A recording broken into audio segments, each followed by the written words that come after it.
अंग्रेजों को सबक सिखाने के लिए टीम इंडिया तैयार। प्लेइंग 11 देखकर कई दिग्गज हुए हैरान।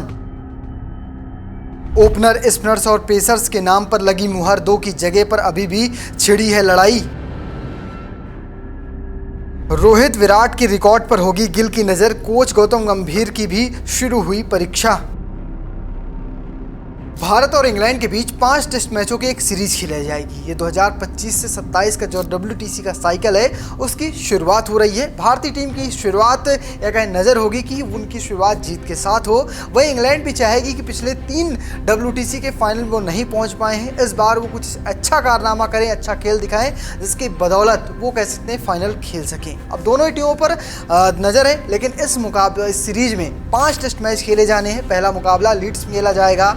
इसके लिए टीम इंडिया तैयार है पूरी तरह से। एक हफ्ते से ज़्यादा का समय बीत चुका है। टीम इंडिया वहां पर जमकर प्रैक्टिस कर रही है। इंटर स्क्वाड खेल चुकी है। इंडिया ए पहुंच चुकी है। उसमें कई सारे खिलाड़ी भारतीय टीम के शामिल थे। उन्होंने वहां की स्थिति का अंदाज़ा लगा लिया है। कुछ खिलाड़ियों ने अच्छा प्रदर्शन भी दिखाया है। इन सब के बाद सवाल उठता है कि आखिर इंग्लैंड के खिलाफ भारत की प्लेइंग 11 क्या होगी, क्या क्या बदलाव हो सकते हैं। रोहित विराट दोनों मौजूद नहीं हैं। किन किन खिलाड़ियों को चुना जाएगा। अजिंक्य रहाणे, चेतेश्वर पुजारा मौजूद थे, लेकिन उन्हें नज़रअंदाज करते हुए साई सुदर्शन, करुण नायर जैसे खिलाड़ियों को चुना गया है। केएल राहुल और यशस्वी जायसवाल पर भरोसा जताया गया है। बुमराह गेंदबाजी की कमान संभालेंगे, साथ में सिराज होंगे। प्रसिद्ध कृष्णा को मौका मिला है। हर्षदीप सिंह को चुना गया है।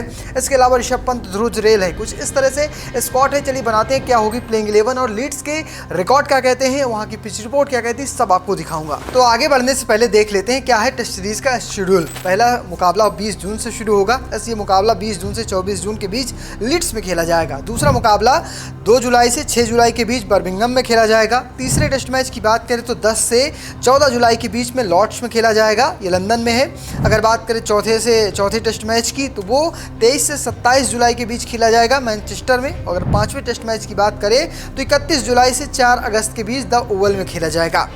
यानी मुकाबले 20 जून से शुरू होंगे और इसके अलावा 4 अगस्त को समाप्त होंगे। लगभग 1.5 महीने का समय है जहां टीम इंडिया सिर्फ 5 टेस्ट मैच खेलेगी। इस दरमियान उनका पूरा फोकस WTC साइकिल की जो विनिंग परसेंटेज बनाने पर होगा। इन 5 में से अगर टीम इंडिया 3 मुकाबले जीतती है तब भी वो कह सकते हैं सीरीज के साथ वापस आएगी। अगर 1-2 मुकाबले ड्रॉ होते हैं, जो कि अब होते बहुत मुश्किल है, क्योंकि अब हर टीम को विनिंग या फिर लॉस की परसेंटेज की वजह से उन्हें जीत ही चाहिए होती है, इसलिए परिणाम निकलना लाजमी हो चुका है। तो ये एक कह सकते हैं शेड्यूल है। मुकाबला लीड्स में खेला जाएगा। क्या कहते हैं यहाँ के रिकॉर्ड्स, पहले वो जान लेते हैं। आपको बता दें कि पिछले 2017 में आखिरी बार इंग्लैंड की टीम इस पिच पर हारी थी। 2018 के बाद से आज तक कोई भी मुकाबला इंग्लैंड की टीम इस मैदान पर हारी ही नहीं है, यानी हर मुकाबला जीत रही है। साल 2017 में उन्हें वेस्ट इंडीज के खिलाफ हार मिली थी, लेकिन भारतीय टीम यहाँ पर भी एक मुकाबला खेल चुकी है। उसमें विराट कोहली कप्तान थे और करारी शिकस्त का टीम इंडिया को सामना करना पड़ा था। ये तो बात हो गई पुराने रिकॉर्ड। अगर बात करें टीम इंडिया के रिकॉर्ड तो टीम इंडिया इस लीड्स के मैदान पर 7 टेस्ट मैच खेले हैं। इनमें 7 में से 2 मुकाबलों में जीत मिली है, 1 मुकाबला ड्रॉ रहा था, जबकि 4 मुकाबलों में हार का सामना करना पड़ा है। पहला मुकाबला 1986 में जीते थे कपिल देव की कप्तानी, फिर दादा ने 1 मुकाबला जिताया था 16 साल बाद। फिर विराट कोहली की कप्तानी में टीम इंडिया खेलने उतरी, लेकिन वहां पर उसे करारी शिकस्त का सामना करना पड़ा था। पारी से टीम इंडिया उस मुकाबले को हारी थी। अगर बात करें उस मुकाबले के रिकॉर्ड्स की तो टीम इंडिया ने यहाँ टॉस जीता था। टॉस जीतने के बाद कप्तान विराट कोहली इस वक्त के, जो उन्होंने पहले बल्लेबाजी का फैसला किया, जो बेहद गलत साबित हुआ। पूरी टीम इंडिया 78 रनों पर ऑल आउट हो जाती है। इसके बाद बल्लेबाजी शुरू होती है इंग्लैंड की। इंग्लैंड की टीम ने 432 रन बनाए थे, इसमें जो रूट का शानदार शतक भी शामिल था।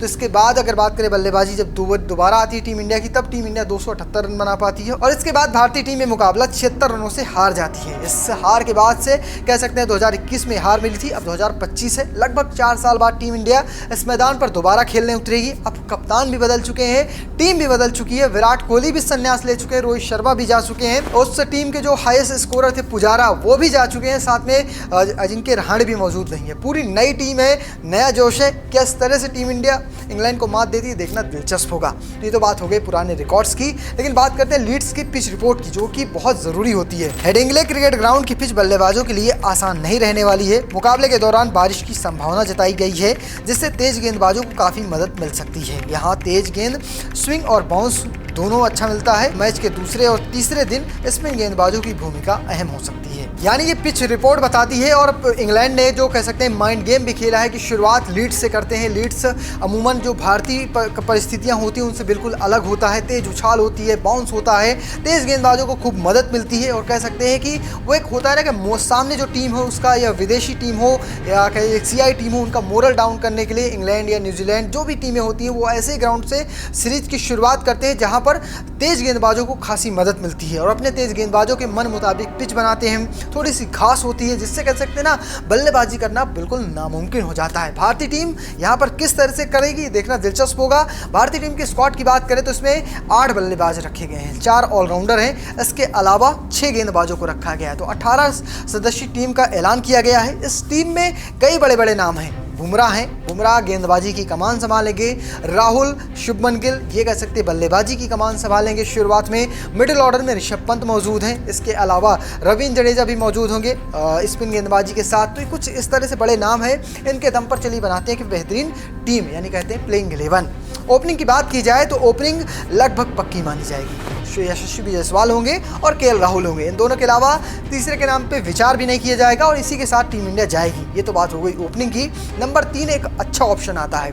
जब से चेतेश्वर पुजारा बाहर हुए टीम से उसके बाद से ये जिम्मेदारी शुभमन गिल संभाल रहे हैं, लेकिन शुभमन गिल इस जगह पर कुछ खास कमाल अब तक कर नहीं पाए हैं। तो कहा जा सकता है कि इस मुकाबले में या कहें इस सीरीज से करुण नायर जो कमाल की फॉर्म में चल रहे हैं, बहुत अच्छा प्रदर्शन दिखाया रणजी में। जब यहाँ पर इंडिया ए के लिए इंग्लैंड लॉयंस के खिलाफ खेल रहे थे तो वहाँ पर उन्होंने दोहरा शतक भी लगाया था। तो कहा जा रहा है कि अब नंबर 3 की जिम्मेदारी करुण नायर को दे दी जाएगी। नंबर 4 शुभमन गिल आएंगे। विराट कोहली की जगह खाली हुई है, उस जगह को कह सकते हैं शुभमन गिल ही भर सकते हैं। अपने टेक्निक से, अपने जो टेम्परामेंट है उसके साथ शुभमन गिल नंबर 4 की जिम्मेदारी संभाल सकते हैं। नंबर 5 पर फिर से आ जाएंगे ऋषभ पंत आ जाएंगे। तो टॉप 5 बिल्कुल पक्का हो जाएगा।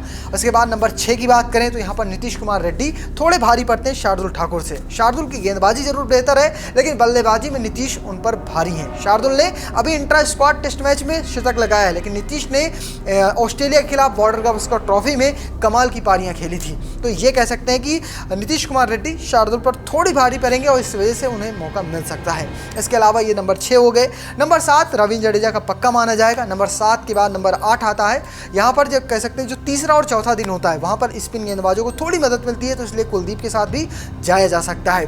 तो नंबर 8 होंगे कुलदीप यादव। नंबर 9 की बात करें तो यहाँ पर बुमराह होंगे। नंबर 10 पर होंगे मोहम्मद सिराज। नंबर 11 पर आएंगे प्रसिद्ध कृष्णा। तो ये हो गए एक संभावित प्लेइंग 11। लेकिन अगर बात करें जो जानकार है उसमें यह भी दावा किया जा रहा है कि एक ऑप्शन अगर आपको नंबर 8 पर बल्लेबाजी चाहिए तो आप शार्दुल ठाकुर को भी इस स्क्वाड में चुन सकते हैं। कुलदीप यादव को बाहर कर दीजिए, आपके पास स्पिन का ऑप्शन मौजूद रहेगा। रविंद्र जडेजा का, यशस्वी जायसवाल से स्पिन करवा सकते हैं। इसके अलावा करुण नायर भी हल्के फुल्के हाथ घुमा सकते हैं। तो कुछ इस तरह से कह सकते हैं स्पिन का डिपार्टमेंट या कहीं स्पिन कोटा पूरा किया जा सकता है।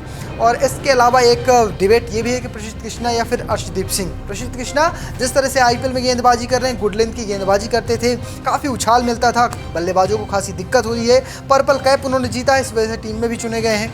और अर्शदीप के साथ जो बेनिफिट है वो ये है कि लेफ्ट आर्म तेज गेंदबाज हैं, उसका फ़ायदा टीम इंडिया को मिल सकता है। तो कई सारे ऑप्शन मौजूद हैं और मैं जाऊंगा प्रसिद्ध कृष्णा के साथ। मुझे लगता है कि प्रसिद्ध कृष्णा अर्शदीप पर भारी पड़ेंगे। तो फिलहाल ये तो हो गई प्लेइंग 11। आपको क्या लगता है भारतीय टीम को कौन से बड़े बदलाव करने चाहिए? कमेंट बॉक्स में लिखिएगा और पेज को फॉलो करना, चैनल को सब्सक्राइब करना बिल्कुल मत भूलिएगा। धन्यवाद।